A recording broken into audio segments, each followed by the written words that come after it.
ஓம் சாய்ராம். இந்த மூணு தானிய பொருளை மட்டும் உங்களோட பீரோல வச்சுட்டு வாங்க. எல்லா இடத்துலையும் எளிமையாக கிடைக்கக்கூடிய இந்த 3 பொருட்களை மட்டும் நீங்க பீரோல வச்சா போதும். இந்த வழிபாட்டை துவங்க ஒரே மாசத்துக்குள்ள பாத்தீங்கன்னா உங்களுக்கு ஒரு நல்ல மாற்றம் ஏற்பட்டு உங்களுடைய பொருளாதாரத்தில் பாத்தீங்கன்னா மிகப்பெரிய அளவில் முன்னேற்றம் ஏற்படும். இந்த பரிகாரத்தை நம்பிக்கையுடன் செய்து வந்தால் நீங்கள் மொத்தமாக கடன் பிரச்சனை, பண பிரச்சனை எல்லாத்தையுமே தீர்க்க முடியுங்க. கண்டிப்பாக உங்கள் வீட்டில் பாத்தீங்கன்னா பணம் சேர்ந்துகிட்டே இருக்குங்க. அப்படிப்பட்ட ஒரு எளிய அற்புதமான பரிகாரத்தை தான் இந்த வீடியோல பார்க்க போறோம். வாங்க வீடியோக்குள்ள போலாம். அதுக்கு முன்னாடி நீங்க இப்பதான் நம்ம சேனலுக்கு ஃபர்ஸ்ட் டைம் வரீங்கன்னா மறக்காம நம்ம சேனலை சப்ஸ்கிரைப் பண்ணிக்கங்க. இன்னைக்கு இருக்க காலகட்டத்தில் பாத்தீங்கன்னா பணத்தை சம்பாதிக்க கூட அதை சேமிச்சு வைக்கிறதாங்க பெரிய கஷ்டமான விஷயம் ஆயிடுச்சு. ஏன்னா 10 ரூபா வரவு வருதுன்னா அதுக்கு பாத்தீங்கன்னா பின்னாடியே செலவு வந்துகிட்டே இருக்கு.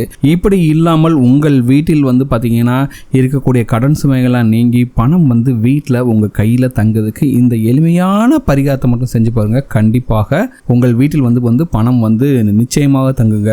உங்க வீட்டில் பயன்படுத்தக்கூடிய ஒரு சில பொருட்களை சரியான முறையில் பயன்படுத்தி இந்த எளிய பரிகாரத்தை செய்து வந்தாலே போதும். பணம் பாத்தீங்கன்னா உங்க வீட்டை தேடி வந்துகிட்டே இருக்கும். பணப்பிரச்சனை விடுபட வேண்டும் என்று நினைப்பவர்கள் இந்த குறிப்பிட்ட பொருட்களை வீட்டோவின் பீரோல் வைத்து வழிபாடு செய்து வந்தாலே போதுங்க. சரிங்களா? அப்படி பணத்தை ஈர்க்கக்கூடிய பரிகாரம் என்னன்னு பார்க்கலாம். ஒரு கைப்பிடி அளவுக்கு பச்சரிசி எடுத்துங்க. சரிங்களா? வாங்கிட்டு புது பச்சரிசி எடுத்துங்க. பழைய பச்சரிசி எடுக்க வேணாம். ஒரே ஒரு கைப்பிடி அளவுக்கு பச்சரிசி எடுத்துக்கொள்ளவும். ஏன்னா மகாலட்சுமி வாசம் செய்யக்கூடிய 108 பொருட்களில் பாத்தீங்கன்னா ஒன்னு பச்சரிசிங்க. அதுக்கு அடுத்தபடியாக கொண்டை கடலை ஒரு கைப்பிடி அளவு எடுத்துக்கணுங்க. கொண்டைக்கடலை பாத்தீங்கன்னா வெள்ளை கொண்டைக்கடலாக இருந்தால் மிகவும் சிறப்பானது. ஏன்னா கொண்டைக்கடலை பாத்தீங்கன்னா குரு பகவானுக்குரிய தானியம். சரிங்களா?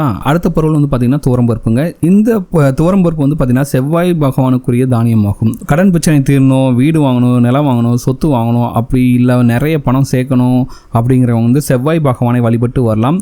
செவ்வாய் பகவானின் அருள் இருந்தாலே கடன் போன்ற நிதி பிரச்சனை இல்லாத சுகமான வாழ்க்கை வாழலாம். சரிங்களா? இப்ப மொத்தம் 3 பொருட்கள் எடுத்திருக்கோம். பச்சரிசி, வெள்ளை கொண்டைக்கடலை, அதுக்கடுத்து துவரம்பருப்பு. இந்த 3 தானியங்களையும் என்ன பண்ணணும்னா பூஜை அறையில் வைத்து நெய் தீபம் இந்த பூஜை பண்றதுக்காக நெய் தீபம் ஏற்றி வழிபட வேண்டும். ஒரு தீபத்தை நெய் தீபமாக நீங்க ஏற்றி வழிபடணும். அதற்கடுத்து என்ன பண்ணணும்னா ஒரு பச்சை நிற துணி எடுத்துங்க. இந்த 3 தானியங்களையும் கொஞ்சம் கொஞ்சமாக எடுத்துக்கிட்டு ஒரு மூட்டையா கட்டிக்குங்க.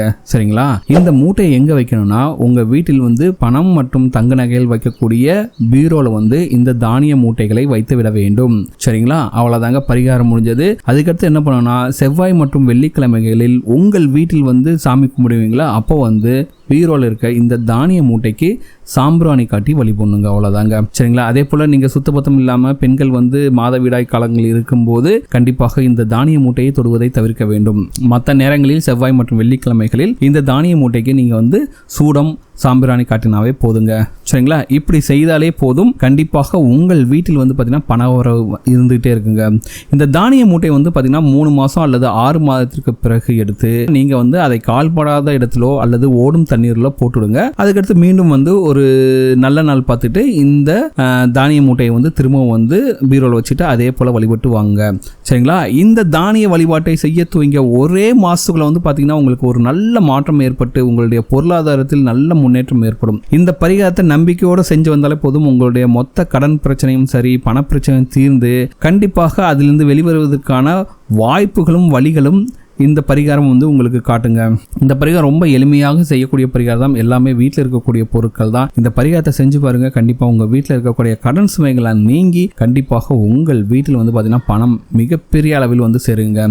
கண்டிப்பாக இந்த வீடியோ உங்களுக்கு பிடிச்சிருக்கு நம்புறேன். ரொம்ப எளிமையான பரிகாரம் தாங்க. இந்த பரிகாரத்தை செய்தாலே போதும். உங்கள் வீட்டில் இருக்கக்கூடிய கடன் சுமைகளும் சரி, பண வரவுக்கு உண்டான தடைகளும் சரி எல்லாமே நீங்கி உங்கள் வீட்டில் செல்வ செழிப்பு உண்டாகும். இந்த வீடியோ உங்களுக்கு பிடிச்சிருக்கு நம்புறேன். இந்த வீடியோ உங்களுக்கு பிடிச்சா மறக்காம நம்ம சேனலை சப்ஸ்கிரைப் பண்ணிக்கங்க. இந்த வீடியோ உங்கள் ஃப்ரெண்ட்ஸோட ஷேர் பண்ணுங்க. இந்த வீடியோ பற்றின உங்களோட கமெண்ட்ஸை கமெண்ட்ல கமெண்ட் பண்ணுங்க, லைக் பண்ணுங்க.